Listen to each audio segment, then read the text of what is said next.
Good morning. I'm Jennifer Rabb, and I have the great privilege of being the president of Hunter College, where the American dream still comes true. We are one of the extraordinary public institutions located in the district of one of the great public representatives, Congresswoman Carolyn Maloney, who is an extraordinary friend of higher education and all of civic engagement in New York City. I'm thrilled to welcome the committee here, the members of the panel, and to all the committee members in Washington. We're so grateful that you've chosen Hunter College to highlight this really critical issue of the gender wage gap, which, as we all know, has been exacerbated through the pandemic. As the Congresswoman knows, and she's been such an incredible supporter of public higher education, this is a wonderful place to have this important conversation because Hunter College was started 151 years ago by an Irish immigrant who was asked to leave Ireland because his ideas of education were too progressive. He believed that women should be educated, that women should have the right to a higher education, and Hunter was the 9th college in the United States to accept women into training.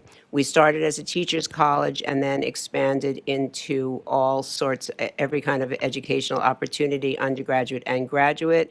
And Congresswoman and members of Congress, I'm so pleased to tell you that this week we graduated 4,000 students, notwithstanding the pandemic, have degrees and are going on to make the world safer and to help us rebuild.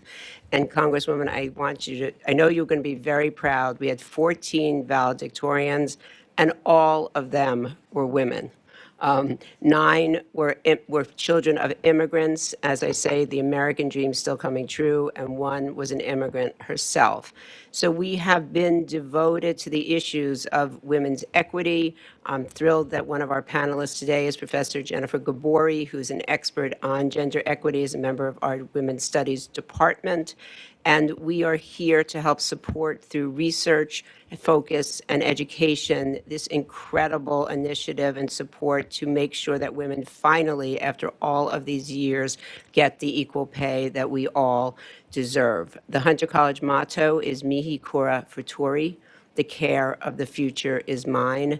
And we commit through that motto to supporting the work of you, the panelists and the congressmen and women, to help move this agenda forward through our academic experts and our scholars and our ability to convene and be advocates. So thank you for allowing us to host this important conversation. Congressman Maloney, thank you for your steadfast support of Hunter College and all public higher education in our city. And it is a pleasure to welcome all of you here this morning. Thank you. Thank President Jennifer Rabb for extraordinary leadership, not only here at Hunter, but in our great city. Hunter is one of our finest institutions, not just in New York City and state, but I'd say in the whole country, with the advancement and opportunity and diversity and high standard of education that it supplies. It has also been a center for conferences, for thought, for advancement, particularly at the Eleanor Roosevelt Center for Discussion that Jennifer Rabb actually founded and rehabilitated and made happen. So I want to thank you for all of your extraordinary leadership in so many ways. And I'm excited to welcome all of our guests today, all of our panelists. Welcome all of you to the Committee on Government Oversight and Reform, our roundtable on examining the long-term impacts of gender wage gap on moms. Today's panel is, of course, here at Hunter College, and we're also live streaming this conversation to the public. Committee members are joining us via Zoom, and they will be participating with us virtually. As a mother myself, I have personally experienced the discrimination and hardships that many women face in the workplace. I can remember applying for jobs and being told, we can't hire you. You're married. You're a mother. We can't hire you. You won't work hard. What do you mean I'm not going to work hard? I need a job.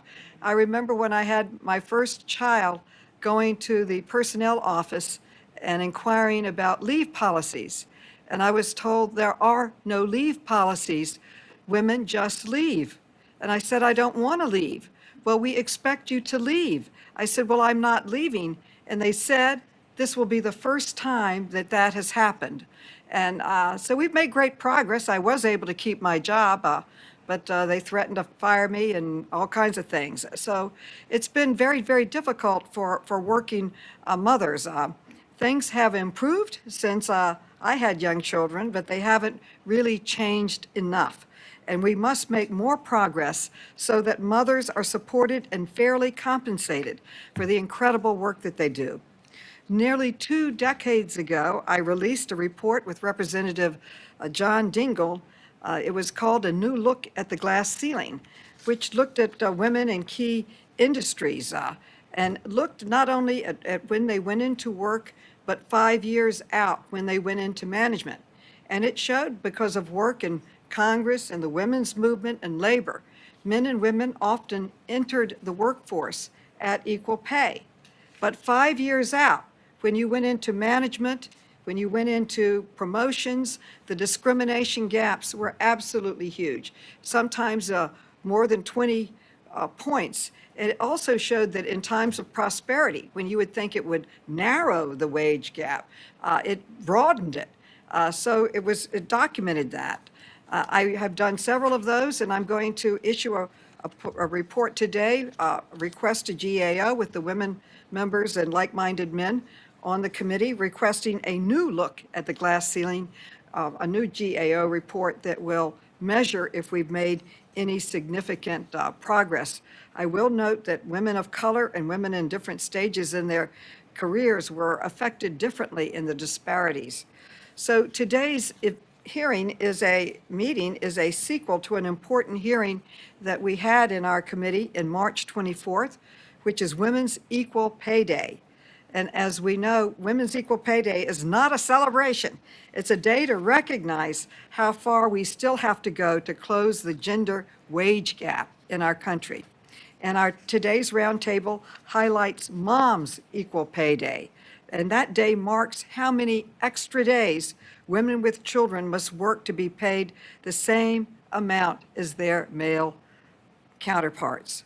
These women must work over 5 extra months just to earn the same amount as a man. This is totally unfair. I remember stories and experiences in my own life. If a man became a father, he got a raise. If a mother became a mother and was working, she was often demoted, moved to part-time, or even fired.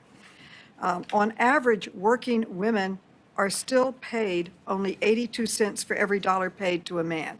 And mothers are even farther behind. Moms earn 70 cents for every dollar paid to fathers, and single mothers bring in just 54 cents for every dollar earned by married men. The gender gap is even worse for many women of color. For example, Latina mothers are paid just 45 cents for every dollar paid to white fathers. Native American women and Black mothers are paid only 50 cents and 52 cents respectively for every dollar paid to white fathers. In our hearing that we had earlier, we not only documented the wage gap, but we documented the wage wealth gap, I will call. It was how much women lost over a lifetime because of the wage differential. And it was hundreds of thousands of dollars. And it contributed to women being the largest segment of poverty, older women in our country. The corona pandemic has only made the wage gap for women with children worse. Women make up a majority of healthcare and social service workers and have disproportionately shouldered the burden of essential work during the pandemic, working on the front lines. Nearly 3 million U.S. women have dropped out of the labor force in this past year, and we need solutions to help mothers not only return to work, but to thrive in the workplace. I am pleased that the House Education and Labor Committee took one important step just last week by adopting my Providing Urgent Maternal Protections for Nursing Mothers Act, or the PUMP Act. I remember how tough it was to be a new mom. This bill will ensure more working women are given the time and privacy that they need to pump at work to keep themselves and their infants healthy. Another crucial step is making sure the federal government is a model employer in supporting working mothers and families. And that's why I have long championed legislation to help women. The first bill that I voted on in Congress was the Family and Medical Leave Act. The first bill I worked on with then Senator Biden was the Violence Against Women Act.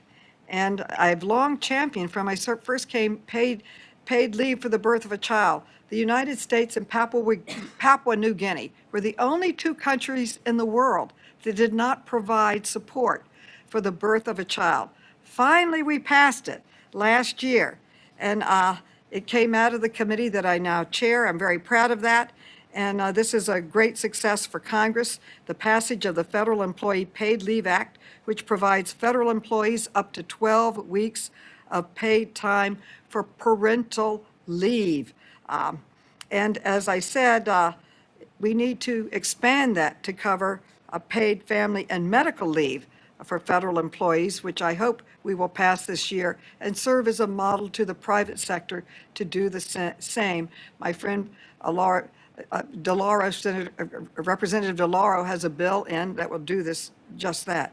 No one should be unable to care for their families because they can't afford to take the necessary time off for work or for family meetings or for meetings with schools. And today we will also discuss the Biden-Harris administration's support for working moms through the American Families Plan, which is a very great proposal they put forward.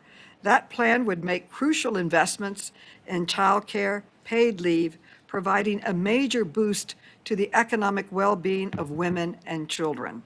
Finally, we will talk about reforms that promote an equitable and inclusive economic recovery for mothers across the U.S.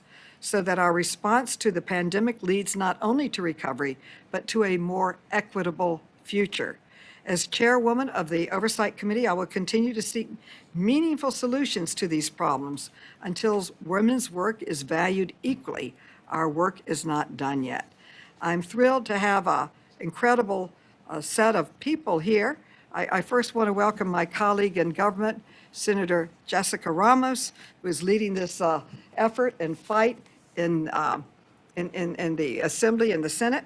I want to present her with one of my books, which is called Rumors of Our Progress Have Been Greatly Exaggerated, Why Women's Lives Are Not Getting Any Better. But thankfully, to Jessica, women's lives are getting better, and to the women I see on the panel and like-minded men that have joined us, they've all worked hard to advance equality and opportunity for women. I really want to first introduce Julie Suk, Professor of Sociology and Political Science at the CUNY Graduate Center, Senior Research Scholar at Yale Law School, and the mother of two. And I also want to point out that Senator Jessica Ramos is the chair of the Labor Committee, and she's also represents District 13. She is a working mother. She has two young boys. We will also hear from Denora Getachew, CEO of DoSomething.org, who has three beautiful children. And I also welcome Seher Kawaje, Senior Attorney for Economic Empowerment at Legal Momentum and the Women's Legal Defense and Education Fund. She has a 5-year-old and a baby on the way. And lastly, we are joined by Jennifer Gabui, lecturer and advisor in the Women and Gender Studies Department here at Hunter College.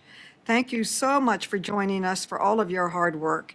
And I'd like to thank all those incredible panelists for coming today in person. This is really one of the few in-person things, probably the first that I've done since the pandemic hit us. I feel like it's a coming out party, a time to really get together and talk. And I think I want to give each of them an opportunity to comment on the key issues that we are discussing today.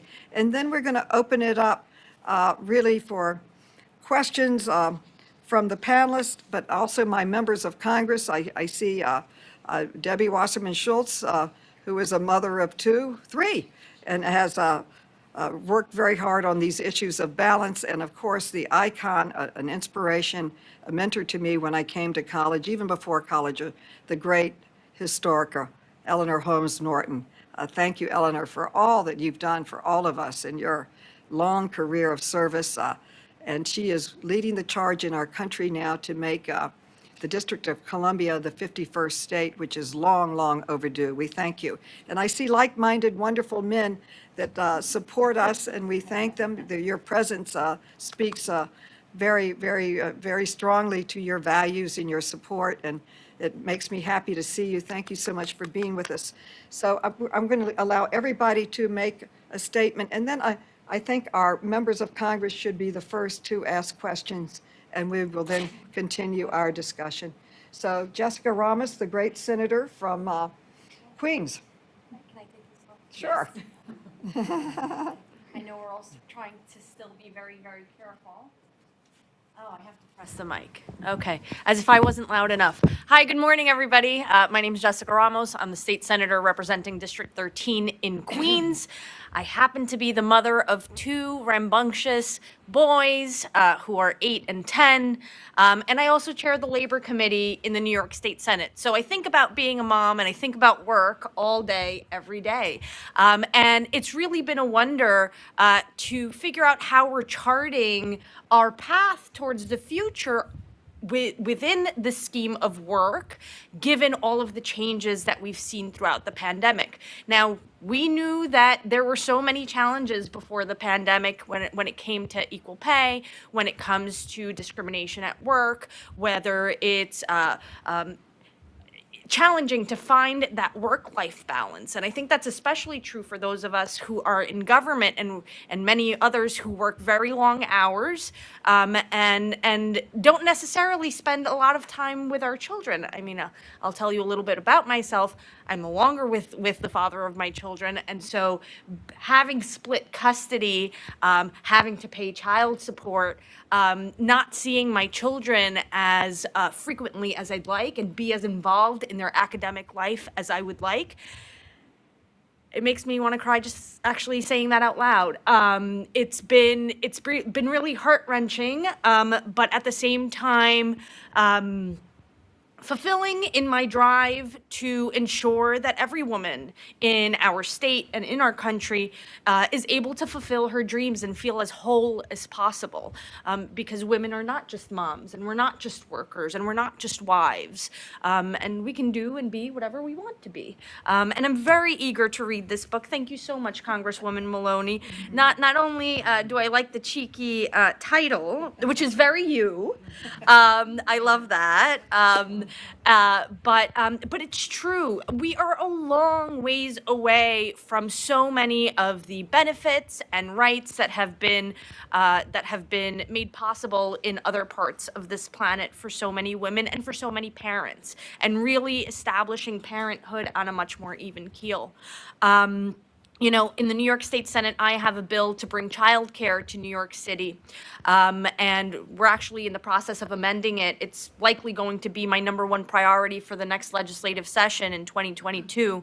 As of now, what we're proposing is a very modest payroll tax to big businesses, the top 5% of big businesses in New York State, meaning businesses whose payroll is on average more than $250 million a year. They would be paying less than 0.5% of a tax in order to provide New York parents with affordable, if not free, childcare.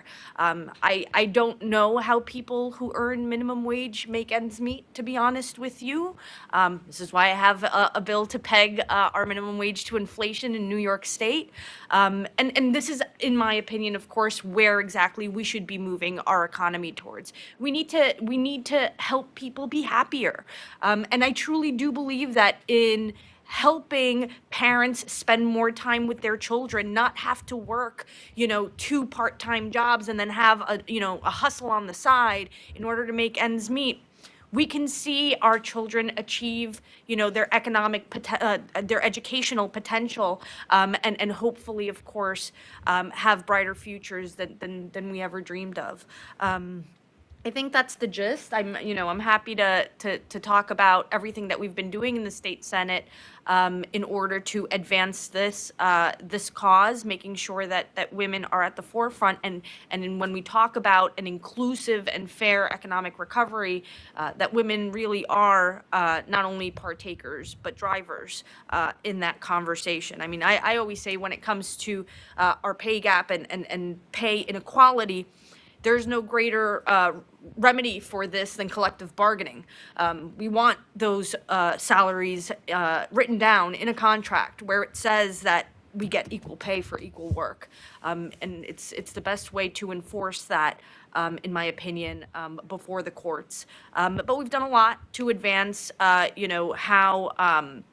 how the human rights law and how the law sees us as workers, and making it easier, lowering the threshold for us to bring cases before the court and prove wage discrimination. But thank you for having me here.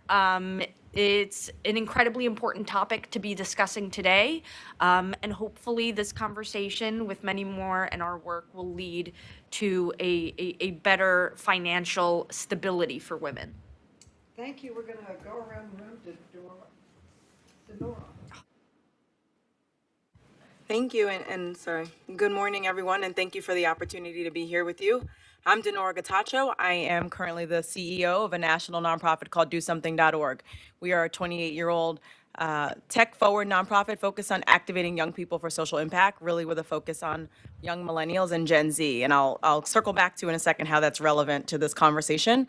But I come to this work as someone who has dedicated her entire career to a democracy, creating and establishing a democracy that's accessible, inclusive, representative, and most importantly, equitable. And I think at the center of that is really this conversation we're having today about where moms and the mothers who have been doing the lion's share of the work in our society for far too long fit in that dialogue. What I'm thinking of in this moment is honestly building on Senator Ramos's comment. I'm a mother of three. I had a son who is now a 24-year-old, but I had him as a senior in high school. And that shaped entirely my experience of motherhood, but also what it meant to be a mother now to 9 and 10-year-old girls. And this pandemic has laid bare those and exacerbated the inequities that we haven't been talking about for far too long. And in fact, I would say as a Black woman, we've talked so much about the racial reckoning, but we haven't talked about the gender reckoning, right? I was fortunate or unfortunate, I guess it depends on the day that I think about it, to be able to take 6 months out of the workforce during this pandemic to focus on my young children because my family could afford for me to do that. But there are so many women who couldn't afford to do that. There were so many women who were pushed as frontline workers who had to be there every day to provide all of the necessities that we needed to navigate this pandemic. And yet we still are having conversations about the need for equal pay. I think what's disheartening about that is when I think about my young daughters, we want to model for them the society they want to live in. And Gen Z is unequivocal and unapologetic about being the beneficiaries of the change they seek in this moment, right? And I think that is inspiring. And yet I don't have the answer to my young daughters, 9 and 10-year-old girls, about when we're going to have full equality, be that racial equality or gender equality. But I'm glad that we're having this conversation today to have it front and center as a part of the public dialogue. And I applaud the Congress members who were here to be a part of that conversation, but also to help push it forward. Because I think when you look at leaders like Reshma Shajani, who are pushing the Marshall Plan for Mothers, you look at Congressmember Meng, who's got her resolution pending, we need those solutions and we need them now so that in 20 years when my daughters are of age to be mothers and are in the workforce, that they're not having the same conversation that we're having now. And so I'm grateful for the opportunity to be here with you today to talk about that important work and make sure that we are actually achieving equal pay for mothers instead of talking about the need for it.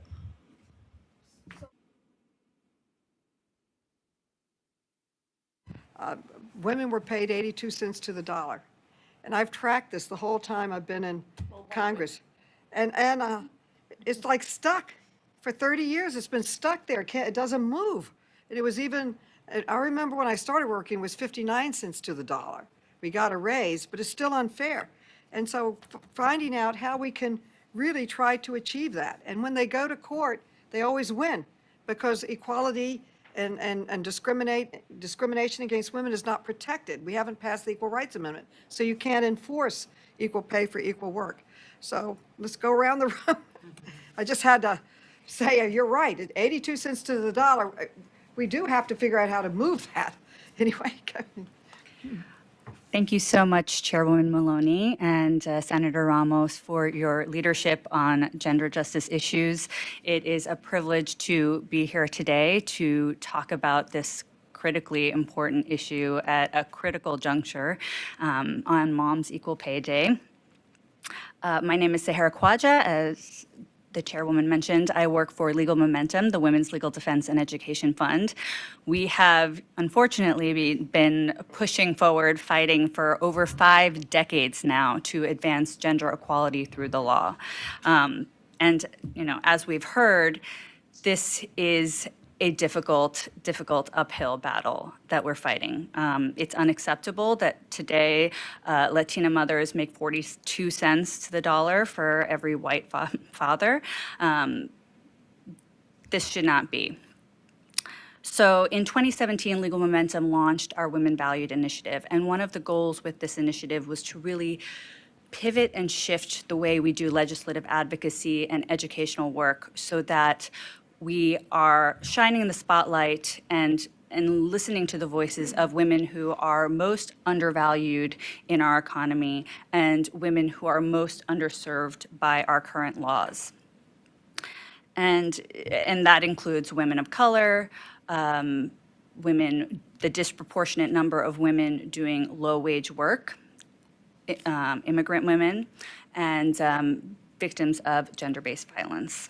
And so we're charging ahead, and I'm looking forward to discussing the various legislative initiatives that we are working on.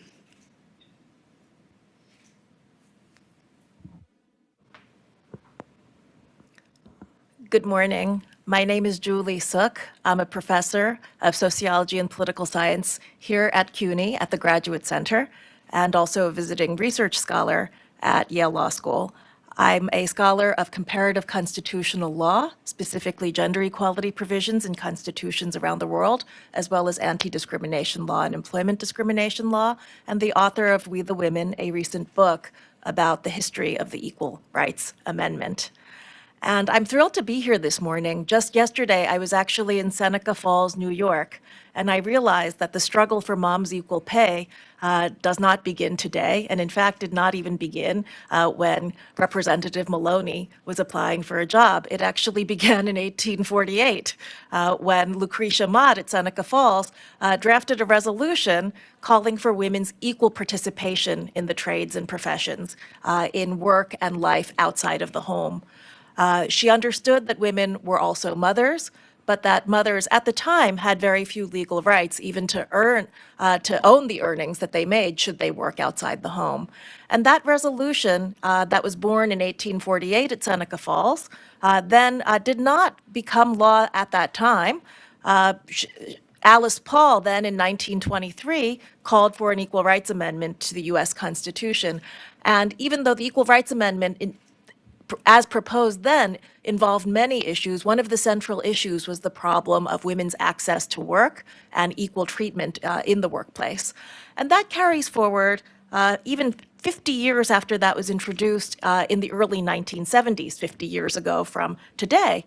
The theme of women's equal access to employment was important as we were thinking about laws around anti-discrimination, equal pay, as well as the constitutional amendment on equal rights for women, the Equal Rights Amendment.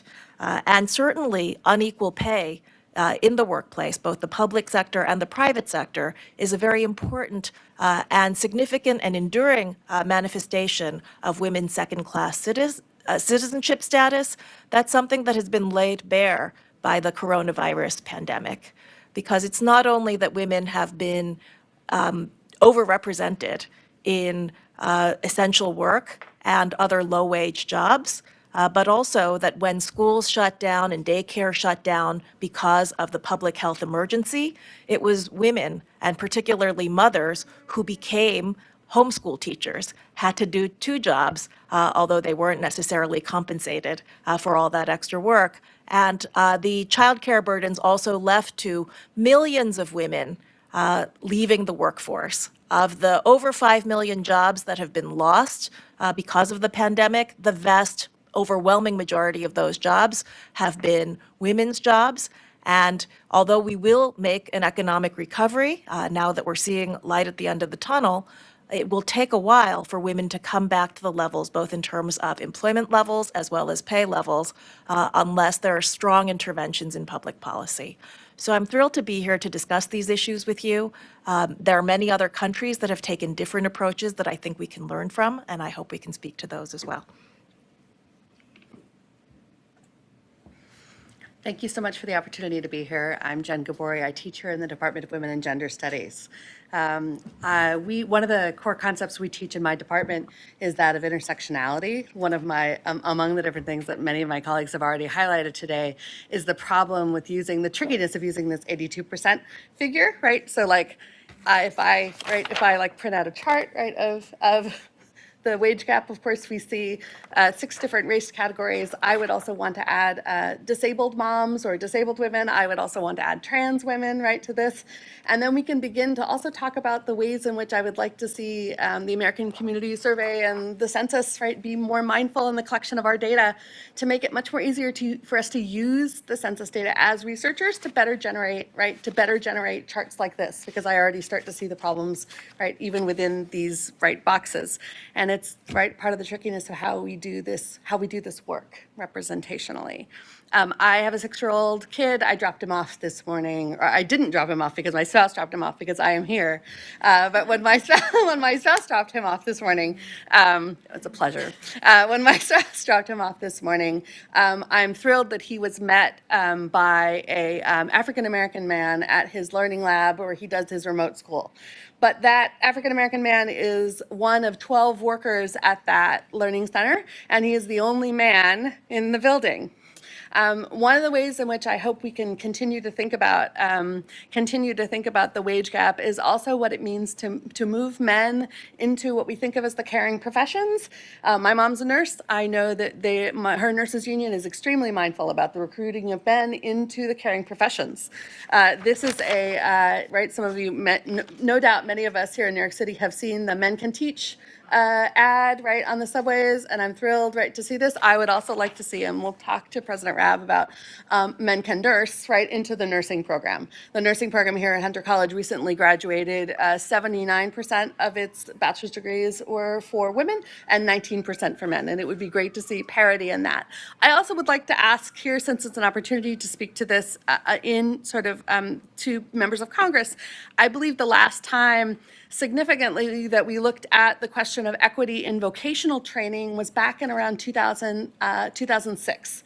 And that there's a question of enforcement around the question of achieving gender equity in vocational education programs, and that they remain like lots of the kinds of programs and the pay gap, they remain stuck, right? So that if you look at welding programs, they remain persistently 95% men, and if you look at cosmetology programs, they remain persistently 95% women, and these two training programs are looked at precisely because they have remained mirrors of each other and have remained stuck. I'm thrilled about the letters of recommendation that I wrote for my students to go to law school, to go to medical school, but I'm also concerned about, like, my colleagues at City Tech here within the City University of New York, because when I look at the demographic data of the school, I see occupational silos. I see gender segregation across the kind of vocational training that they are receiving. And so while I think for many of us here within the university that we are focused on like things like medical school and law school,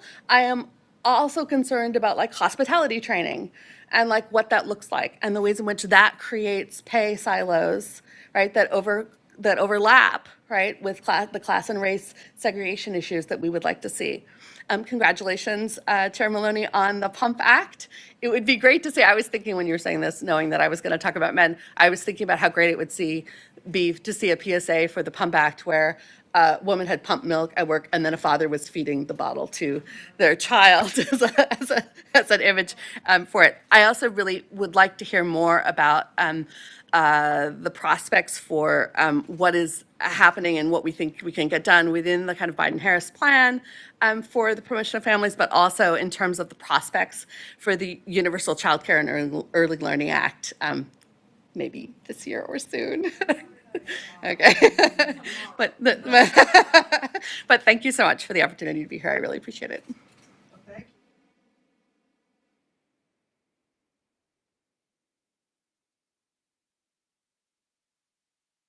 I'm a former chair of the Census Subcommittee, and I take it as a prime area of work. The census numbers are coming out at the end of September. Then we start working on the next census, and we can work together to get those changes to be more reflective of all people in America. And I now would like to recognize the great Representative Eleanor Holmes Norton for 3 minutes.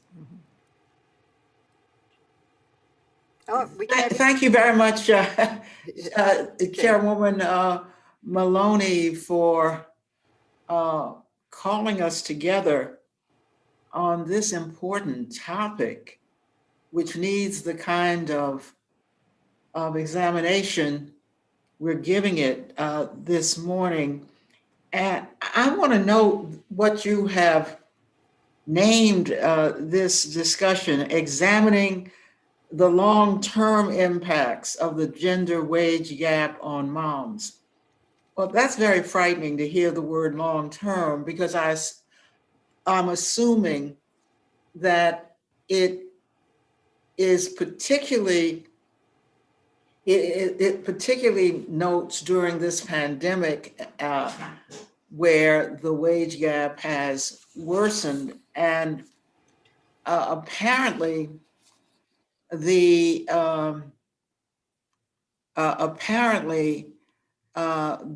number of women working is at the lowest since 1988.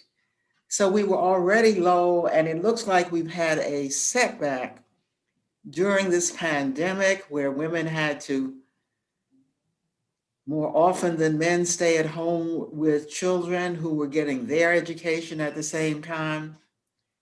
So my question for anyone on the panel is, do you think after we recover from the pandemic as we are now, that women will at least come back to where they were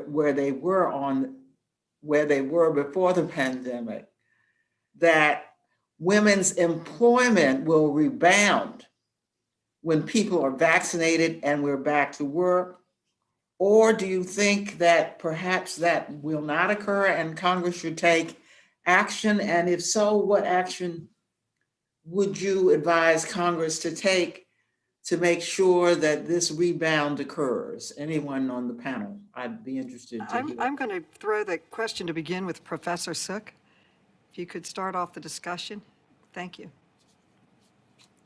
She's even written a book on the subject. Thank you. Thank you so much. So I do think that it's possible for women to come back to the levels, but I don't think it'll happen automatically or very quickly without intervention by public policy. So one thing that the pandemic did lay bare is that even before the pandemic, the lack of access to affordable, high-quality childcare really did prevent women's full and equal participation in the workplace, because many sociologists have studied the fact that women do a disproportionate share of caregiving. And also, sociologists and economists, even before the pandemic, showed that the gender wage gap, which before the pandemic was around 80 or 82 cents to the man's dollar, and much lower than that for women of color, that if you controlled that for motherhood, if you compared childless women to men with children or without children, that the gap would narrow. So I think it's very clear that access to childcare and long-term permanent support for the childcare sector is extremely important to women's reentry into the workplace at the same levels and with the same pay as they had before the pandemic, and moving beyond where we were at the onset of the pandemic.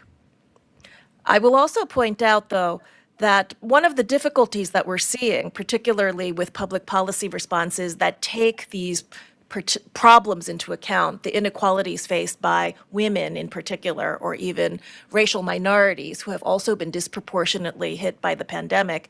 These are things that public policy has to take into account.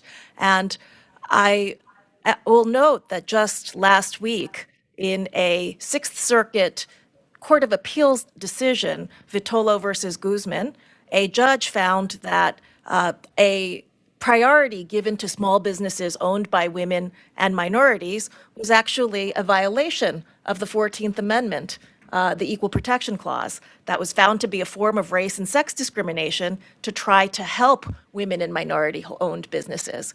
So I believe that that constitutional conflict also needs to be resolved, and it is one of the constitutional conflicts that can be resolved by the Equal Rights Amendment, which has also been pending with regard to the removal of the deadline in Congress.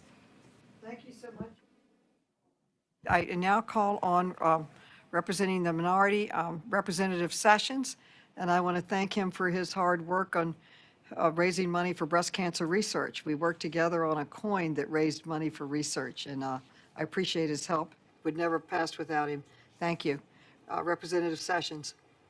Chairwoman, thank you very much. And it's a delight to be with each of you today. And I want to thank each of our panelists who are here to provide a professional input to this.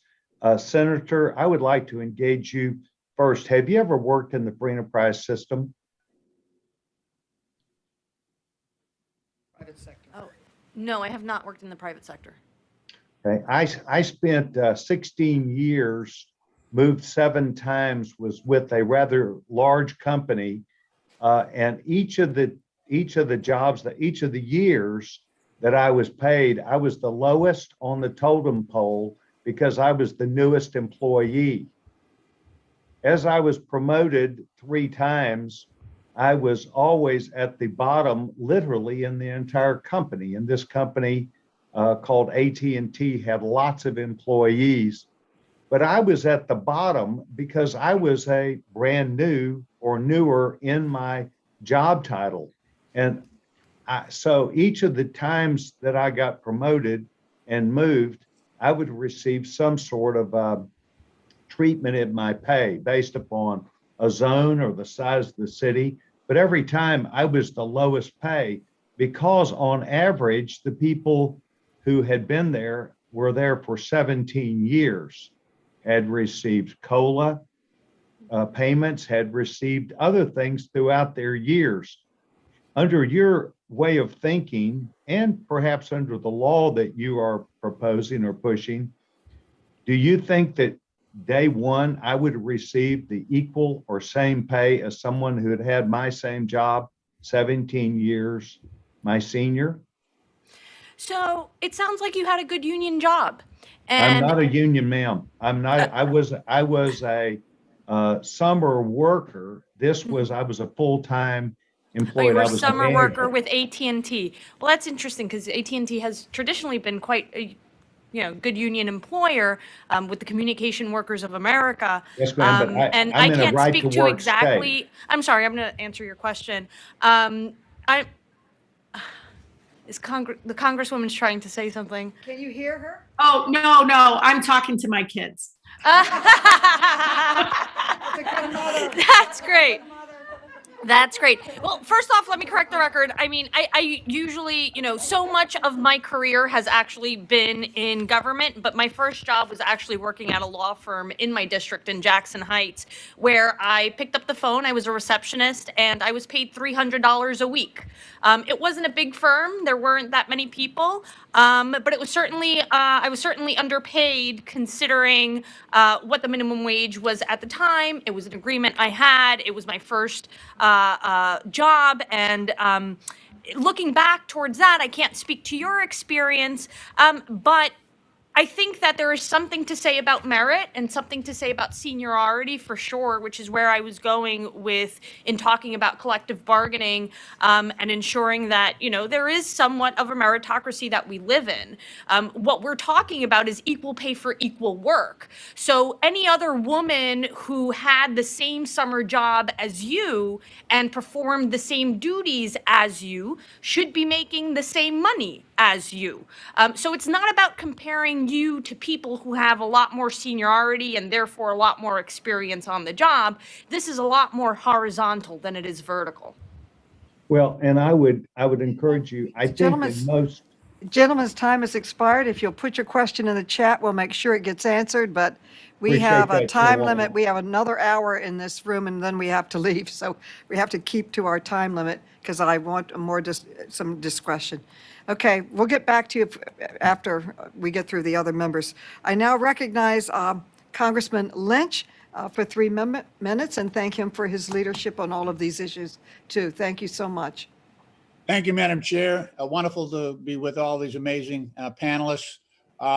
Let me just follow up on my colleagues' questions. So I'm a former president of the Ironworkers Union in Boston, went on to become a labor attorney. So also in the state Senate, Senator Ramos, I was chair of the Joint Committee on Commerce and Labor. So we share that distinction, and congratulations on your good work. I do want to point out that, so I went on to become a labor attorney. I represented, interestingly, given Professor Gabori's comments, I've represented unions that were 80%, 90% men. And then I also represented women-dominated unions in the theatrical union, the wardrobe workers, 90% women.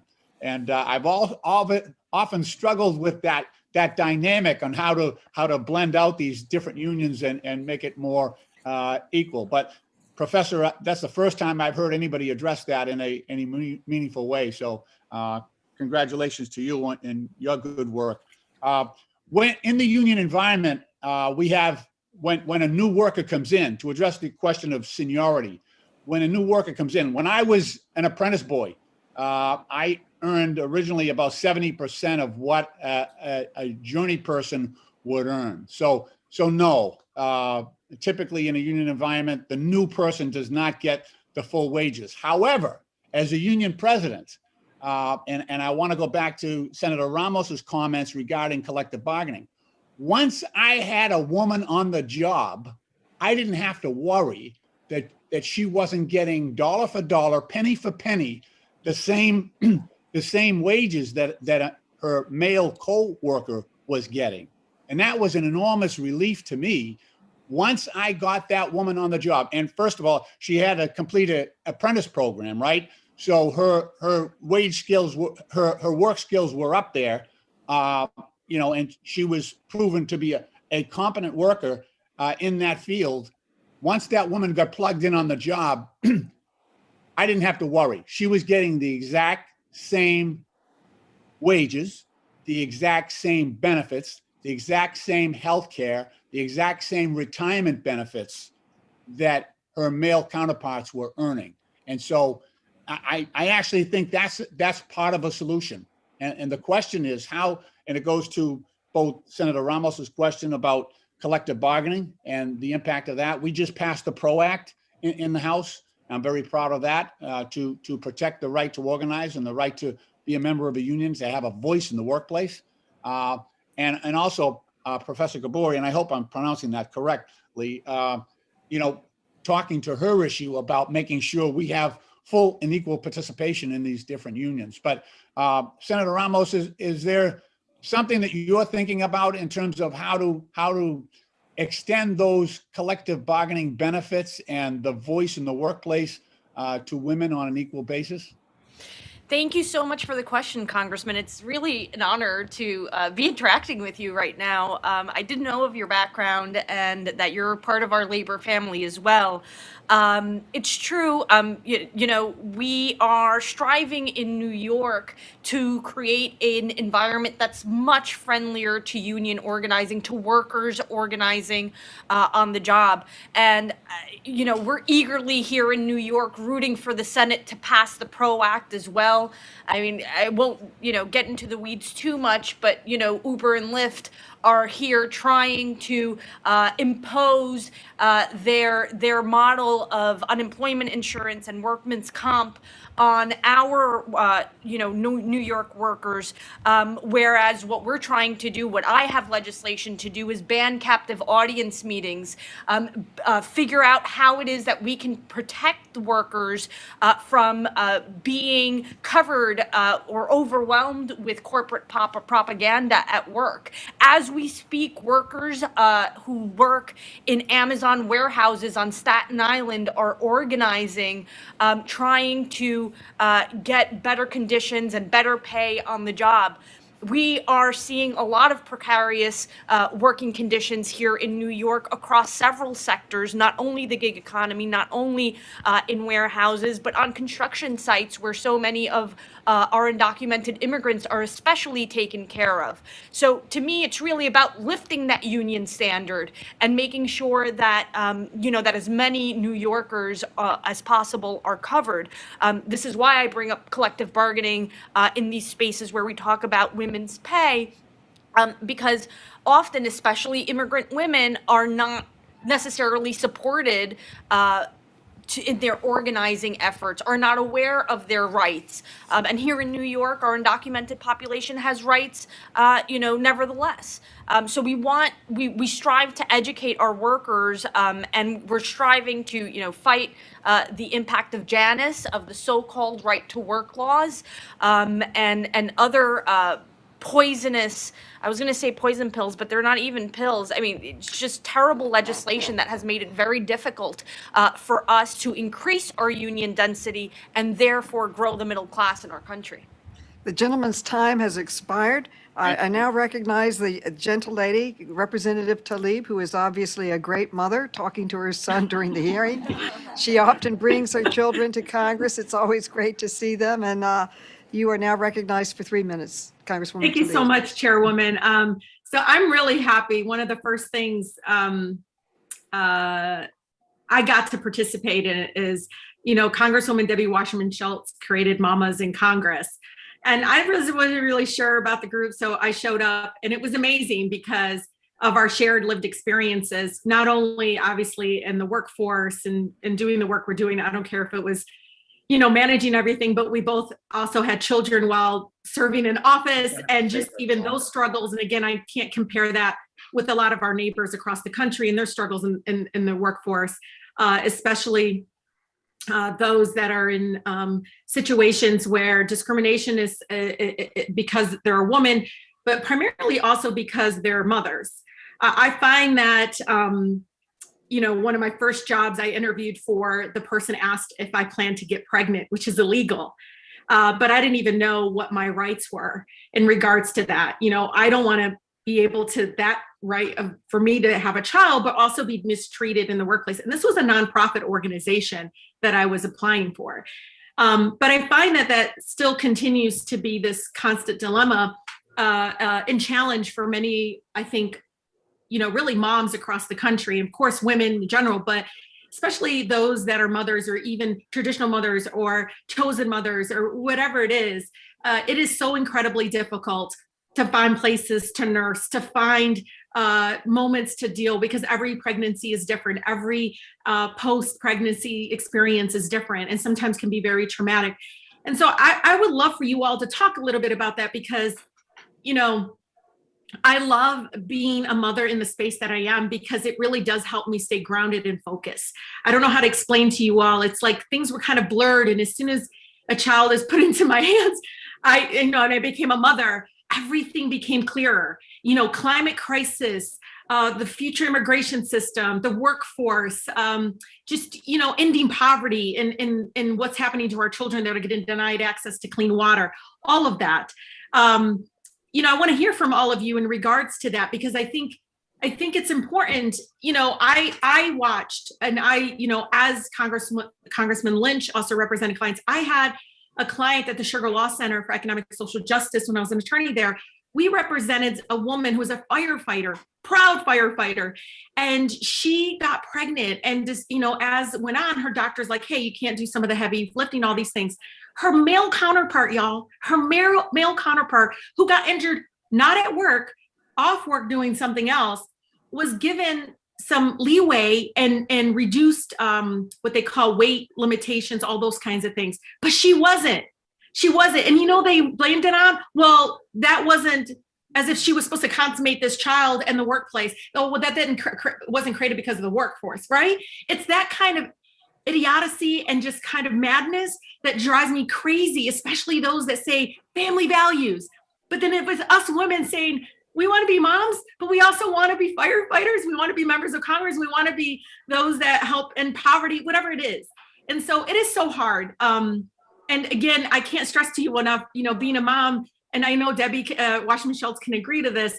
I mean, I'm in the kitchen, I'll do things, and I'm, doing my teenage son will say, Mom, what is this? How do you do this? And I was like, honey, I don't know, go there's search engines, kind of figure it out, because I really don't know the answer. He's like, and you're supposed to be a congresswoman? I mean, that to me is like a moment of why it is so incredibly special to be in these spaces, especially in the workforce, because if anything, we really do clear it. It's not as foggy. It's so focused of what is at stake. So I would love, again, to hear about that struggle, again, of moms in the workplace, especially now more than ever, y'all. COVID, not having schools in session. I mean, you have no idea. If I was having the challenge that I was having, I can't imagine many of the moms in my community, in my district.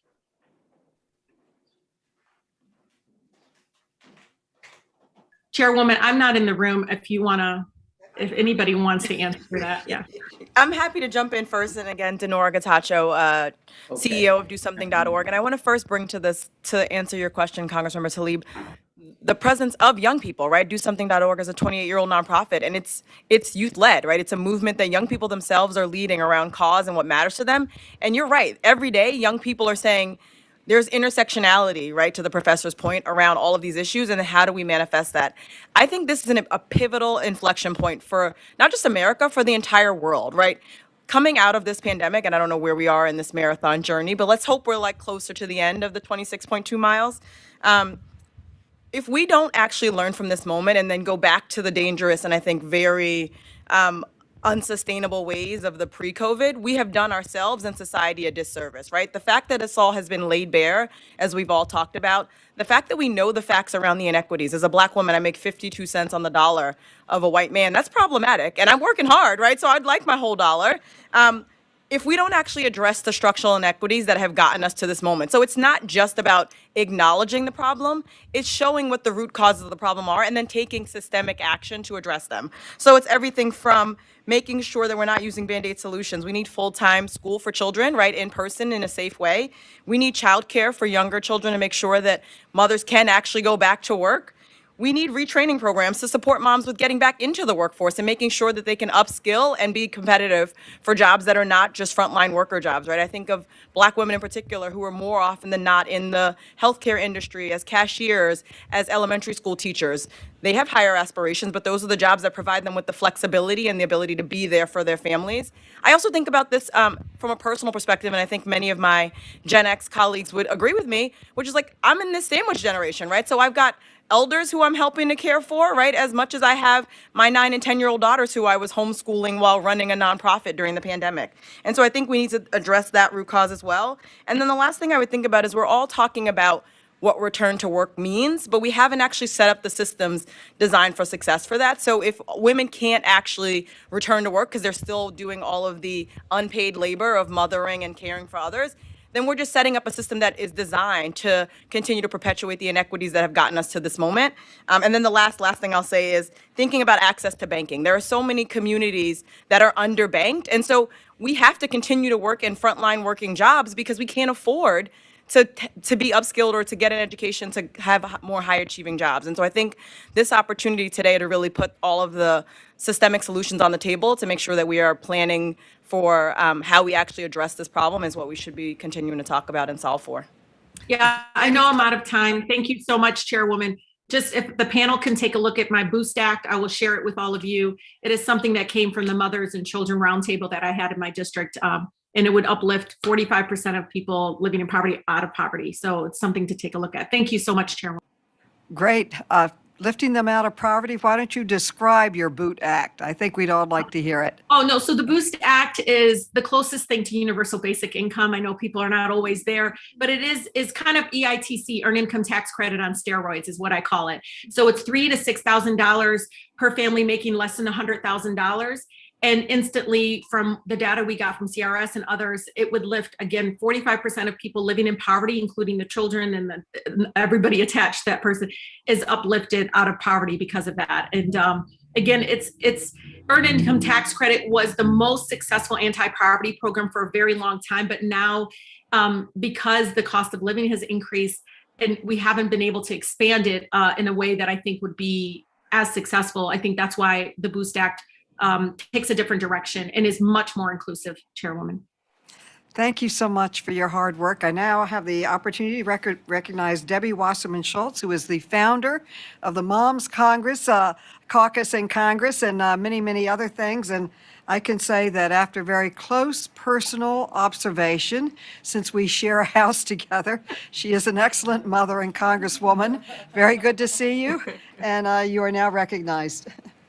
Thank you, Madam Chair. Thank you so much. Not at all surprised that with your leadership, we would be convened by you to talk about this really critical issue. And we having lived together for 16 years and balancing work and family in real time, our member mom house, when we all had school-age kids at the same time, really was a living, breathing petri dish of how you make it all work. And so for me, when I was first elected to Congress, there really weren't many mothers with school-age children who were balancing life as member moms. And Rashida, Congresswoman Tlaib, thank you so much. But this is really a sisterhood. Sorry about that. Thank you so much for acknowledging that the Moms in the House Caucus was so necessary, because I didn't really have that many women members to turn to who'd been balancing that work and family with young kids. I was pregnant during my first campaign for Congress with my youngest child, and she was 1, and my twins were 5 when I was sworn in. We now have 37 moms of school-age children in Congress, more than ever, and it's time that we, as a body, properly address the problems that impact women, but particularly moms, and especially the gender wage gap.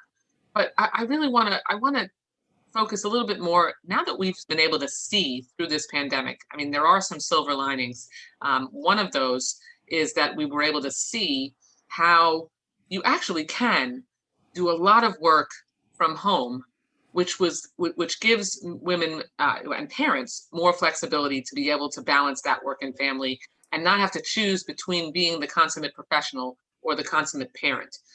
Lauren Bauer, a fellow in economic studies at the Brookings Institution, said that moms are seeking something called, quote, unicorn jobs that are flexible because of gaps in childcare. And it's hard to find a position with the flexibility that you need to care for kids, especially with childcare centers or schools that aren't fully reopened or operating regularly. And frankly, just the changing needs day to day of when you need to be with your kids and when you need to be at work. So Dr. Sook, I want to ask you about the notion of those unicorn jobs, because they inherently, by being called unicorn jobs, mean they don't really exist. How can the gender wage gap of moms close if they're searching for those elusive, flexible jobs that are non-existent right now? Well, I think first and foremost, beginning with pregnant workers, there need to be regulations that require employers to be flexible, even within the workplace. So the Pregnant Worker Fairness Act is something that's very important, actually, to equal pay for moms, not just moms keeping their jobs while they're pregnant and protecting the life of the unborn and wanted child while they're in the workplace. But if they stay in their jobs instead of having to quit or be fired because of their need for accommodations, that is going to preserve both their standing with their workplace and their long-term attachment to the firm. Because if you get fired when you're pregnant and then you have to find another job and you're looking for a unicorn job, your bargaining position is going to be far worse than it would have been had you been able to stay in that same job and earn some seniority there. So I think it begins with pregnancy. And then one thing that the pandemic has made really clear is that it is possible to get a lot of the work done with regard to working from home. And it has helped parents and given them some flexibility. So I think that one thing that we might be seeing is increased demands by workers to be able to work from home.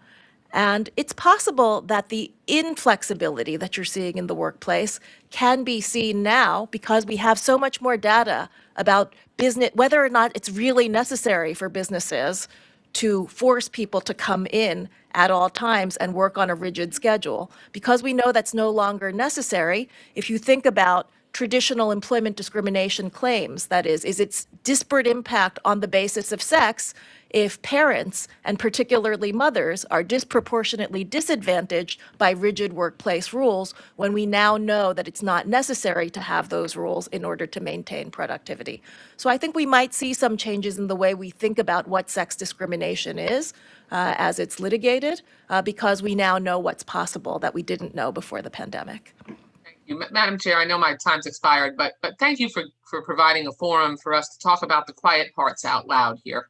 Because this is, so many of these conversations are whispered by working moms who, really are worried about whether or not they're going to lose their jobs or be able to make sure that they could advance in the places they work. And so when we come together and have a chance to talk about that and find solutions to some of those problems, then it's just so important. So that's why your work, your leadership on this committee is so critical.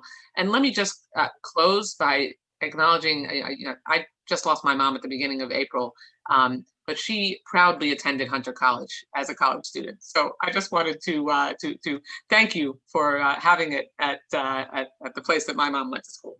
Thank you for Madam- sharing. Yes, Madam Mr. Chairman, Yes, Madam Chairman, yes, earlier, yes. Mhm. earlier, as I was acknowledged and you gave me 3 minutes, immediately at the end of 3 minutes and in the middle of a question, and you stopped in the middle of a question and told me that we had a time limit that would be strictly adhered to. Are you still providing that same guidance to people? Mr. Sessions, you are recognized for as much time as you'd like to consume. Well, Madam Chairman, I was not seeking that, but thank you. Uh-huh. I would like to go back to the panel and ask them specifically, and Senator, I'll come back to you. I'm in reference to non-union jobs because I believe many union jobs, as in the military, as in the federal government, that there are pay scales based upon time in service, time in location, but in the private sector, which is primarily where I believe that this effort to your questioning finds itself, I would like to have some discussion with you about how you would see the formation of the law of what would be required upon what I would call a non-union, non-government job, to where people would find themselves having to be equal work, equal pay, and how you might position that in the law. Well, Congressman, this is why I'm advocating for collective bargaining agreements. As long as it's written down, it's very clear to all workers involved how much you're expected to earn, what your benefits are. I don't see how that would be guaranteed without a collective bargaining agreement. I mean, if we're talking about independent contractors, true independent contractors that actually have a contract with the person who's hiring them for the gig, then that's something else. But willy-nilly, without having those the pay and benefits outlined, there is no guarantee that the same people are getting paid the same for doing the same work, which is what we're talking about.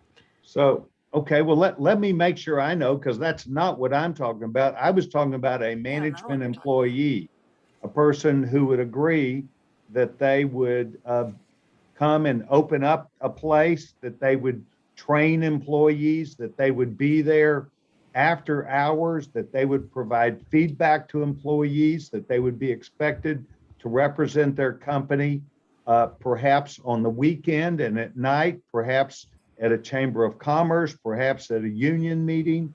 I'm talking about a non-craft or wage employee, but rather a management person. Would you intend that your legislation would say to the marketplace for management that there must be a union set up within your management? I'm sorry, which legislation of mine are you talking about? Well, we're talking about, you've talked about ideas that we need to move. And so I suppose that as a state senator, you're used to your ideas being forced in, becoming a part of a law. Oh, indeed. I just thought you were referring to a specific bill that I may have referred to. I mean, as we know, management cannot join unions, and what they do utilize as a recourse often, and especially where there are big employers, is human resources, right? And utilizing that department or that person in the business in order to determine whether they are being treated fairly or to report unfair treatment in any sort of way. Here in New York, we've advanced legislation to ensure that we are a protected class as women and that we are not discriminated against based on our gender, based on whether we are a mother, based on whether we're a transgender woman. It does not matter. This is how we've been trying to make sure that as many women have the ability to complain and seek wages that have been stolen from them, because that's exactly what this is. Pay inequality is wage theft. The gentleman's, Oh. Professor Gabori has requested equal time to respond. Professor, you're now That would be great. recognized. And Chairwoman, thank you. I am interested in their specific feedback, and I believe we got close to saying probably not management. In other words, what I would call a white collar worker versus a blue collar worker. She did not believe that that should be part of the law, of updating or changing the law. Thank you. Yes, ma'am. Professor Gabori. I'd like to address this question specifically around management. I mean, I teach courses in gender and the law, and among the courses that I teach is the lawsuits that happened across more than 10 years around, for example, the gender discrimination that happened at Walmart. And in the Walmart case, precisely, as I think many people know because it's a very well-known sex discrimination case, is precisely the question of the promotion of men into management positions and sales positions while women persistently remained part-time cashiers. And so I am exactly concerned when I raise the question of occupational silos about the question of men's greater opportunities in management positions, oftentimes when they do not, as the example that you raised at the beginning of your questions here today, do not have more years on the job, do not necessarily have more experience, and the data shows us persistently in sex discriminations that are brought in many circumstances, men being promoted past women because they are seen as having characteristics that make them suited for management in ways that women, and specifically mothers, are not. That mothers are discriminated against for the perceptions that they need to leave to take care of sick children, that they need to leave to attend to children, and are discriminated in the workplace and do not receive those opportunities for precisely those promotions. And I think it's a problem in both unionized shops. I speak here as someone who is active within my own union and sees sex discrimination, in both unionized shops and not unionized shops, right? I mean, as Congress Member Lynch mentioned, right? I mean, we see occupational silos, right, in just this way. We see occupational silos, right, in construction work and non-construction work, right? And so, but I am exactly concerned about the kind of managerial things, and I guess I would want to ask you, since we do see managerial disparities and promotion disparities and occupational silos in management jobs, what would you do about it? Well, the first thing I'd do is let you know that you are here to offer your feedback. I am not here to be questioned, but I will be very, no, that's correct. We do not question each other. This is a hearing. I was chairman of the Rules Committee for 8 years. Witnesses were not there to question members. But I will accept the challenge that you gave me. What I would say to you is that when you make a determination that you would like to be in management, that it is a different viewpoint than one might have had as when I was a craft employee. I was a craft employee. I was covered by a contract. I was covered by when I would report to work, what training I would receive, what pay I would receive. When you go into management, generally speaking, management could be at a Subway store, or it could be at a large company like AT&T. And it's up to the structure of that to treat their employees well and to pay them. But it's also up to an employee to be flexible enough to recognize that if you're going to be within management and placed within, it's one thing to be in running a company, running a store, running an office versus being in HR. And I do understand that there are differences there. What I would say to you is that I would find a way to be fair to every employee, and that would mean a management, and that would mean that you had a written plan. Thank you. Thank you. The gentleman's time has expired, and Madam Chairman, you gave me as much time as I wish to consume, as I understand it. we have other people and participants that have not been able to express themselves. I will accept that. And I in terms of appreciate the gentleman. fairness, it's important. These are all recognized professionals who are giving their mornings, their day to this discussion. This is not a hearing. This is a discussion. It's a different format. And I feel that out of the consideration of their expertise, they must be recognized. Thank you, Chairwoman. Thank you. I would now like to call on Mrs. Kawana, who hasn't spoken yet in this thing, to express some information to us. I understand you are part of the Power New York, a group of advocates and professionals fighting to advance women's equity and economic equity especially. Can you tell us more about the Working Woman's Bill of Rights, especially the equal pay provision, and how you've seen women of color leading the way on pay equity? Thank you, Chairwoman. So a big piece of our initiative is the Working Woman's Bill of Rights, which is a holistic and intersectional agenda for women's economic equality that spans 13 different issue areas, anywhere from pay equity to sexual harassment to public benefits to collective bargaining and organizing. In our work, we found that there are so many overlaps in the ways in which women are subjected to gender-based discrimination. Pay inequity is oftentimes a form of pregnancy discrimination. Sexual harassment is exacerbated by wage insecurity. Additionally, we see that the lack of paid family leave results in significant loss of income over time for women.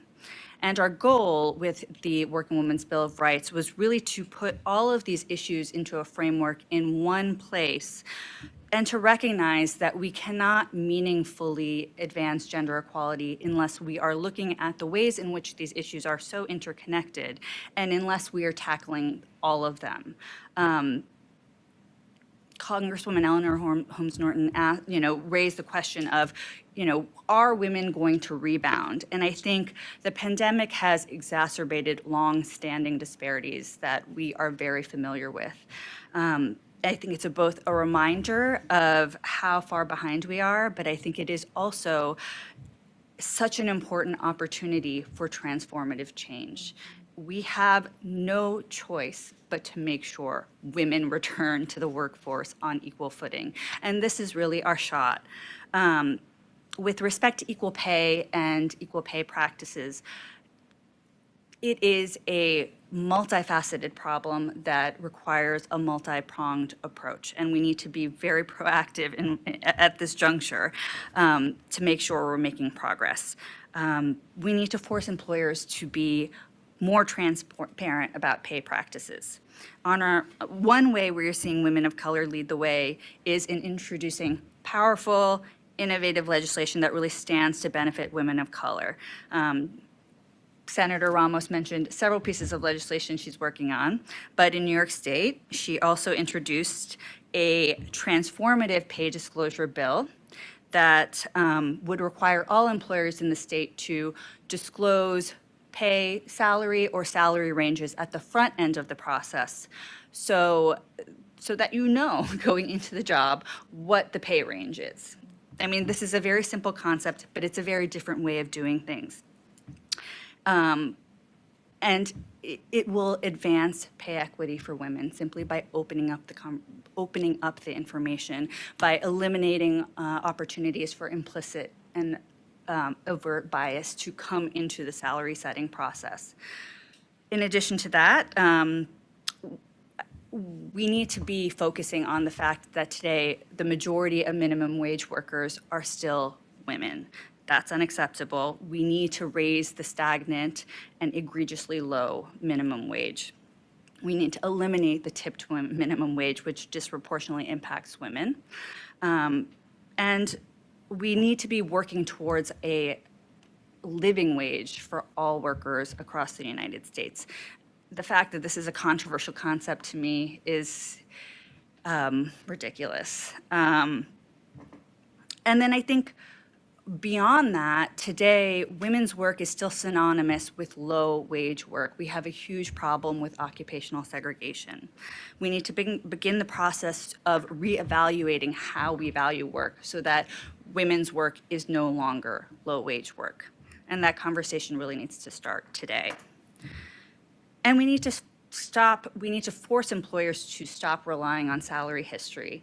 This is, something that with women and people of color historically are coming to the table with lower wages. And so by relying on salary history, employers are inevitably injecting discrimination into their processes. And we need to have comprehensive support systems for families, including paid family leave, paid sick time, health care, accommodations for pregnancy, greater workplace flexibility. And, we are thrilled to see the American Families Plan take us a step closer towards that, in that direction. And, we need to keep moving that way.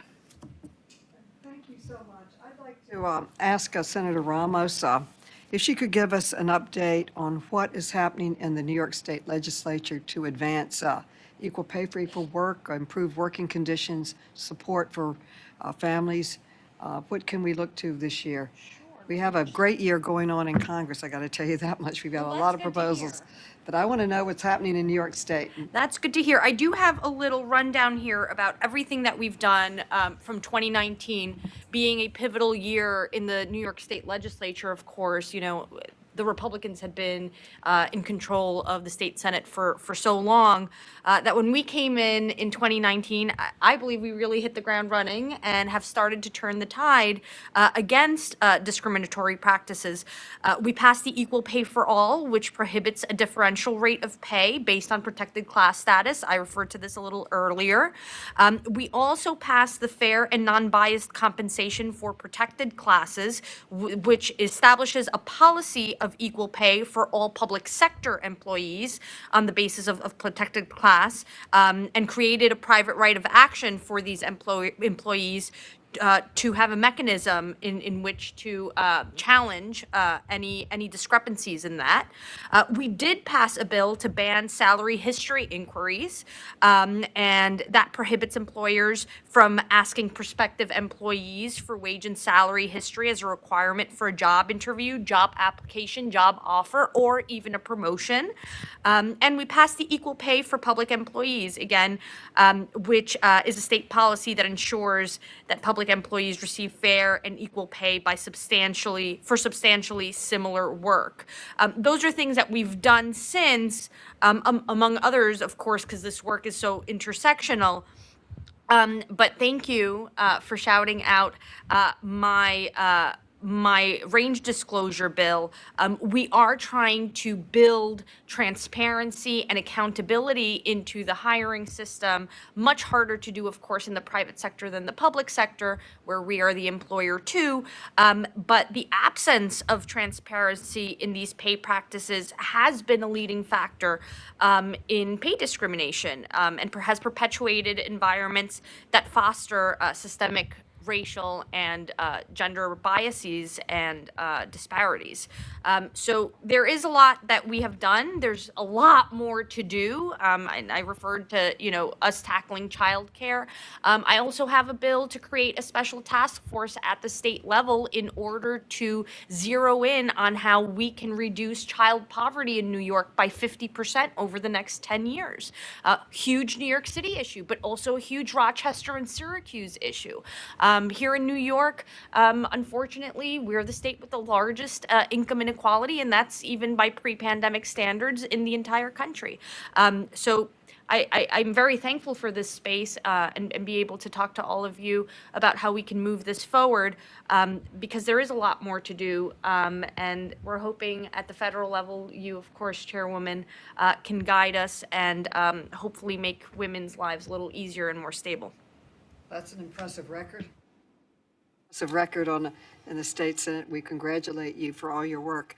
The first equal rights, equal pay for equal work was 1963, and many times when they go to the courts, it's struck down because women are not in the Constitution and discrimination is not against the law.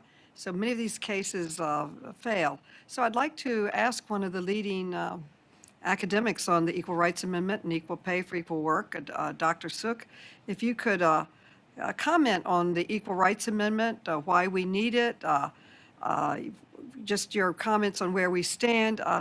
As Ruth Bader Ginsburg has so rightfully said, women's rights will never be protected unless they are in the Constitution of the United States of America. Do you think we can protect women's rights with our laws, or do we need to be in the Constitution? Professor Sook, thank you for joining us and for all your hard work over your lifetime. Thank you. Thank you so much for the question, Chairwoman Maloney. So the Equal Rights Amendment is important to bolstering the legislation that makes equality real for women. So let me explain. The Equal Pay Act currently says equal pay for equal work, but also has a provision saying that if the pay differential is based on any other factor other than sex, that pay differential will be okay. And what that means is that there are a lot of practices that are not transparent that hide the real discrimination. What the Equal Rights Amendment would do was clearly authorize Congress to go beyond and fix some of the inadequacies of the Equal Pay Act by making more robust laws. And we can look at the example of other countries. Other countries have provisions in their constitution since the end of World War II guaranteeing the equal rights of women and men. And what that means is that for sure, in the context of public employment, you're going to see equal pay practices just as a result of the constitutional amendment. But more importantly, in many of these other countries, it has authorized the legislature to pass robust laws that specifically take into account the equal pay of women and groups that have historically been discriminated against. Here in the United States, it might be very important following the pandemic to have specific legislation that targets women business owners and gives them a boost. And it's important that the Equal Rights Amendment is there to make it clear that Congress has the authority to do that, to make it clear that the Congress has the authority to pass the Pregnant Worker Fairness Act, should it be challenged in litigation, and to legitimize the efforts of women who have been working for the Equal Rights Amendment because of all of the subtle barriers to full professional equality over the past 100 years. Thank you. Thank you so much. Ms. Gabori, given your expertise in LGBTQIA issues and that we are currently celebrating Pride Month, please tell us about how longstanding discrimination like the gender wage gap impacts LGBTQ families. For example, if a family has two mothers, are they doubly hurt by income inequalities and inequities? Indeed, they are doubly hurt by income inequality, and suffer from some of the same problems that people who earn similar amounts in households do, and sometimes don't receive some of the same, are sometimes hurt by some of the kinds of tax inequities where there is not a higher earner and a lower earner, right, in terms of the marriage gap questions in the some of the federal tax rules that might penalize them. But they also face, right, but they also face homophobia specifically, right? And that isn't, unfortunately, something that is persistently true and is true, you know, and remains true. And the question of that couple's earning, right, a lesbian family with two moms, right, in terms of their earning capacity, there's going to be a number of different reasons why, right, they are going to face specific challenges. I do sometimes envy a double mom caregiving structure household in that it might be more equitable, but that might be my own fantasy that I am projecting right upon them. So there's that question. But it's precisely true, and it also would be true, of course, in the case of it also would be, of course, true in the case of a lesbian mother was a single mother, right, who would both then face the double jeopardy or double problems of being the breadwinner, right, and potentially facing wage discrimination. One of the things that I we've talked about here at different conferences at Hunter College around LGBTQ discrimination is people now coming out as teenagers and being very proud and coming out as college students. And then they have come back here to Hunter College as professionals and testified about going back into the closet in their professional lives. And it included people who worked in medicine at hospitals that are just blocks away from here. That they did not feel comfortable being out as gay and lesbian trans hospital workers just down the street in hospital settings, or that it was something that they knew that they were going to face potential like siloing and discrimination in their careers. And so that is something that is the recloseting of folks is something within professional environments is something that I think we really have to grapple with. Ask all of you to comment if you'd like, but starting with Ms. Kawaha.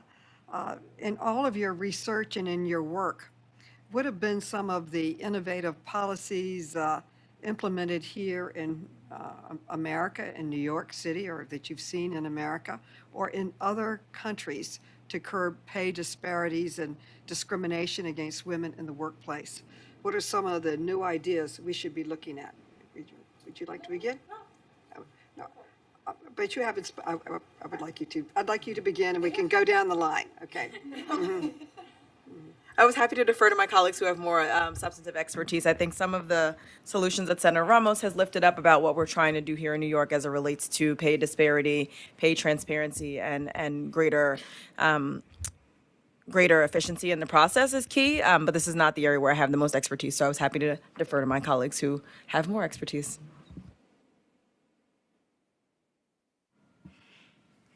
It's a great question, Chairwoman, and I think one thing we need to start with is a broader problem. Under our existing system of laws, the burden lies almost primarily on some of the most vulnerable women in our country to identify, to challenge, and to correct pay discrimination in our country. And that's a huge problem because women should not be bearing that burden alone.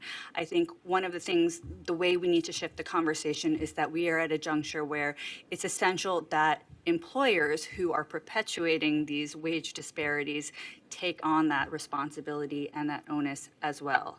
And so, that's why I mentioned the importance of legislation that really shifts the way employers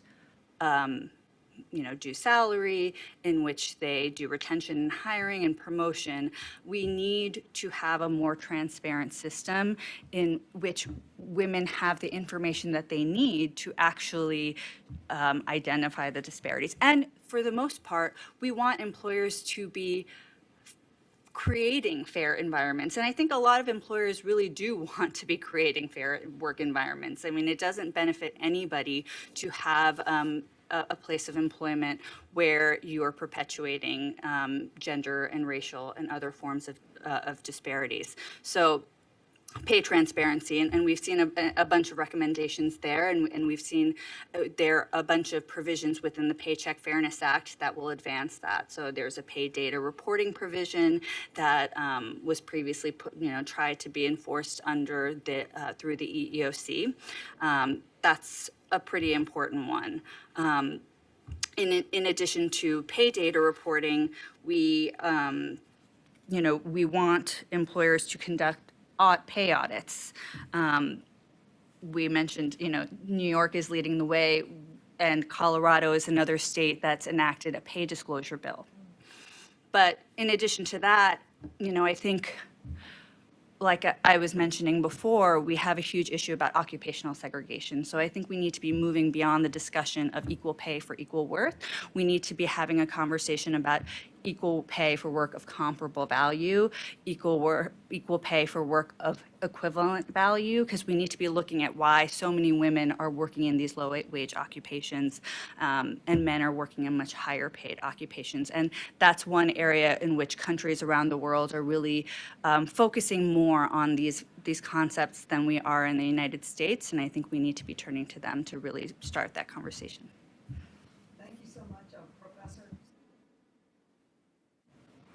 Yes, well, I'll focus on two very important things. The first is more women at the decision-making table. And in many countries around the world throughout the 1990s, they adopted laws that required gender parity on corporate boards, gender parity also in the political realm with regard to political party lists for certain elections, but very importantly in the private sector, gender parity in decision-making bodies. And that was something that was permitted by the Constitution. They had to amend the Constitution to boost the equal rights provisions, the gender equality provisions in the Constitution, to authorize legislative measures to require gender balance in decision-making power. And so that was an amendment that we saw in France, and then it had spillover effects into legislation in the private sector as well. In 2018, in part because the constitutional amendment said equal access by men and women to positions of professional and social responsibility, there was a legislation in France requiring an equality index. So every corporation has to measure equality based on things like how many women got a promotion after they came back from maternity leave, or what is the overall pay gap within the company? What is the percentage of women and men in the highest paid jobs? So every company gets a score and they have to publish that score on their website. And if the score falls below a certain level, they have 3 years to fix it before they get fined. And so I think that these kinds of measures put the onus on the employers rather than on victims of discrimination to fix any problems. And it goes to every level: legislation, constitutional amendment, and private sector activity. I can just tell you that now that we have an influx where we have almost a third of Congress are women, it's such a different feeling on how our issues are being looked at and how we're actually treated, quite frankly. And for the first time in my life, we have enough votes to preserve Roe v. Wade in Congress. We never had that before. Every year, I used to keep a scorecard. I got to 350 times they had chipped away at Roe in different ways. I got so discouraged, I stopped keeping my scorecard. But having more women is so very, very important. And I've had a bill in for years with Congressman Meeks that would just require, through the SEC disclosure, that boards reveal how many women and minorities are in their leadership. Not demanding, but just disclose it. And it's always been a big pushback on just disclosure. So the point you're making is really very valid, and I think we should look at that law you've been talking about. So thank you, and not last but not least, but Professor and Congressperson, Senator will have the last word here. Okay, I would Yes. like to agree with my colleagues around the questions of both transparency and calling greater attention to occupational segregation. The degree to which we are able to think about why people are not just stuck around pay ceilings, but are stuck within particular kinds of professions.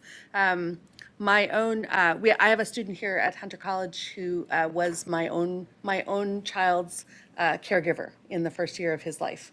What she is facing right now as a part-time student is the question about whether or not to go back to childcare work or hospitality work while she remains a student. When I think about the questions about us returning from the pandemic, when I see in the media the pieces around like job hesitancy and returning to particular kind of conditions, I have to say I want to celebrate some of this. We need more hesitancy. We need, right? I mean, I think this is something I'm hearing everybody saying here today. We need more people asking questions about like why should we return to some of these conditions. And by the way, I was able to hire my childcare worker who was amazing because I was the first person she interviewed with for whom I said yes and thought it was terrific that she was going to bring her kid with her and into my house, and that now my child and her child are best friends. But it was the first home she had interviewed with where I was the first family that considered like bringing her kid with her, right? And so it also underscores the necessity of us like thinking more obviously in the places we started the conversation about kind of like childcare in the workplace, childcare in different spaces, right?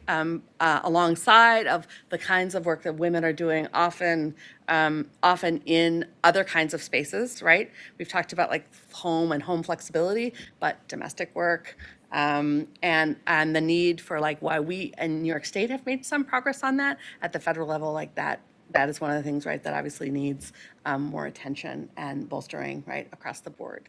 And it's something that would be really terrific to see. Well, I mean, I guess just to add some framing to these wonderful contributions, I just don't think that there will ever have as great of a pivotal moment to really turn the workplace on its head. Work has changed forever because of the pandemic. And it's up to us to make sure that we are creating lasting change in the work culture and environment that hires, retains, and promotes women in the workforce. I love that you talked about domestic work because domestic work has value as well. And as we start talking, too bad the Congresswoman is no longer here, to talk about her Boost Act, it really does, in my opinion, when we talk about UBI in whatever form, conceptually, it values the contributions that the stay-at-home parent makes towards the home. It's been increasingly difficult for anyone to figure out how to juggle their job, remote learning, childcare. It's too much, I guess I would want to circle back to where I started in saying that if our goal, no matter what party we belong to, if our goal is to make sure that we are living happier lives, then that means that we need to remediate these stresses one way or another. Oh, my friend is back. One way or another, and make sure that we are advancing and taking advantage of this moment to really do away with what's been oppressing women for so long, especially women of color. Thank you for that very inspiring statement and challenge. We do have an incredible opportunity with a president and a vice president that is championing women's rights for the first time really strongly with very ambitious statements. I now recognize Ranking Member Sessions for making his closing statement, representing the Republican Party in our discussions. Thank you for joining us today. Representative Sessions, do you have a closing statement? I do, Chairwoman, and thank you very much. And thank you to each of our participants on this important discussion that does need to take place. And I encourage us to do this as we move forward, as we come up with new answers and a discussion. Their dialogue with members of Congress is important. And members of Congress need to understand that out in the marketplace, There is a sense of disparity. There's a sense of perhaps unequalness. But I would like to say on behalf of the Republican Party that we're for jobs. We're for jobs in the marketplace because not everybody can find a job that would provide this robust opportunity to make jobs available. And during the Trump administration, there were 3 times the number of people who had pay increases and across the country than during President Obama. And I believe that that was because of the assault on employers that took place during the Obama administration years. There was a constant attack on healthcare. There was a constant attack on energy companies. There was a constant attack on banking. There was a constant attack on the free enterprise system. We are a capitalist nation, and we have the highest level of incomes of any nation, and in particular, nations that are large nations. We create jobs, we create IPOs, which create more jobs. We have a robust system. But I do acknowledge, just as the people who were witnesses today and discussed, there is no more perfect. Perfect is gone, as if it was ever here. And we do need to get to a more perfect, a more better, there's not such thing as more better, as better ability to look at people who are in the marketplace, men or women, disabled people, those that may have differences in their life, and treat people the same. I'm acutely aware of this because I have a wife. I had a wife that was in the marketplace, and she was aware of some decisions that were made that she did not agree with.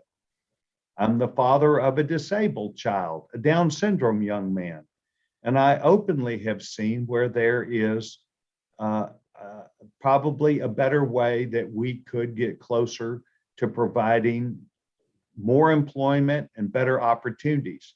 But I will tell you that business, the free enterprise system, also has champions across its universe of people who do care about disabled people. They care about women. They care about mothers. They care about making sure that they are fair.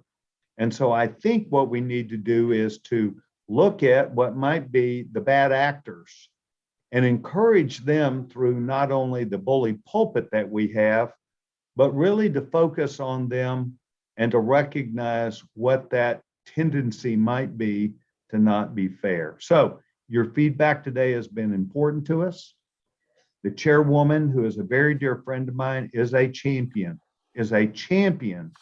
for fairness, is a champion because she knows that education, she knows that healthcare, and she knows that research and development of this great nation must help all of us, not just some of us. And so I want to thank each of you for taking time to share your ideas.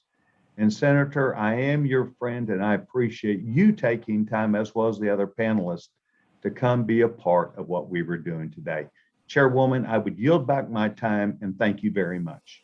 Thank you. The gentleman yields back his time. I would like to thank all of my colleagues who joined us today in this discussion from their various sites around the country, and all of you for the work you do every day in being a panelist here and helping us really plot the next steps we need to take to help women, children, and families. I do want to add that the U.S. added 559,000 jobs in May, adding to the hope that we are finally getting out of this pandemic, and the unemployment rate has fallen to 5.8%, whereas before it was really over 10%. And this is a great step forward. But I also want to thank the Biden administration for their hard work on vaccines, something we are all working on because we will not recover without the vaccines. New York State is now at 68%. The president has said we must be at 70%. Are you listening, Senator, we've got to get there by July 4th.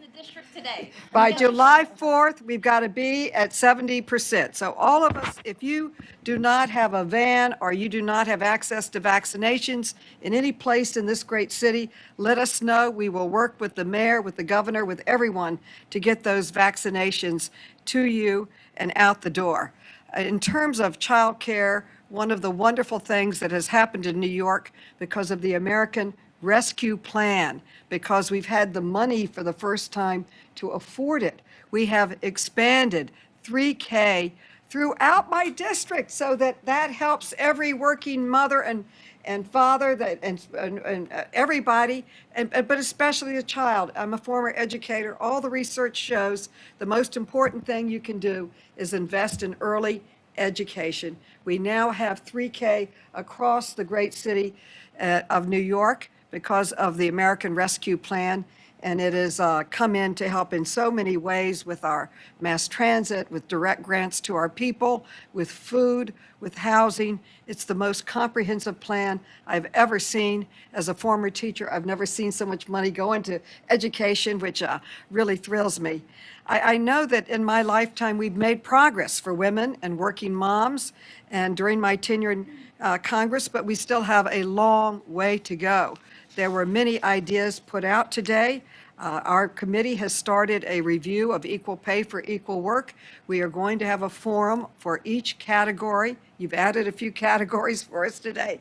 And celebrate it, look at it, and try to figure out how we can raise the pay of Latino women, of African American women, of all women, and disabled women and men, as you pointed out, that need to be addressed. So we have a lot of work to do. We have a great country. I'm positive the best is yet to come. And I just have to end by saying that my whole life I've worked on women's issues. When I came to Congress, one of the areas that I wanted to work on was empowering women. I had 10 things I wanted to accomplish. One was the Second Avenue subway. And I built the only subway, not in New York, not in New York State, the whole country. But all of them I've accomplished and many more. But anything to help women is so hard. On my list was the Equal Rights Amendment.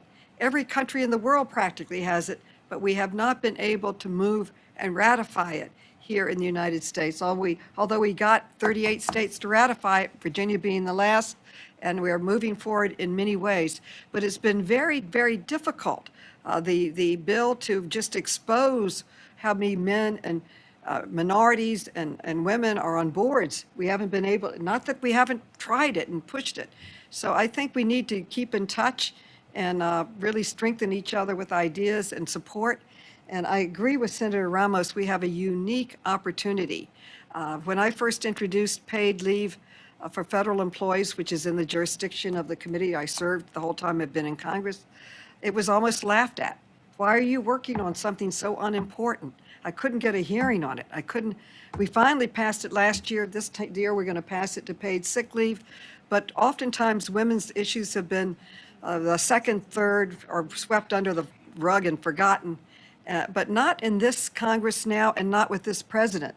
He has come out with a plan for the American family that is so encompassing, that is so far-reaching, with paid leave, child care, the earned income tax expansion, the child care tax expansion, which if we could pass, as the senator says, would lift up many, many children out of poverty. So as she said, many of you said today, we are at a unique opportunity to get out there and fight and turn these ideas into the reality of a law, improving the lives of families across, and women, children, men, all across our country. I want to thank you all for coming. You all inspired me. You all taught me many things that I feel I can take back to my work in Congress. I hope it's been helpful to you too.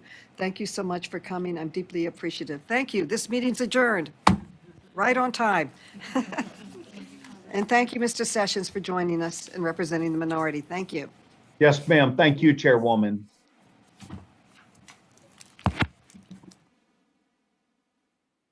Okay.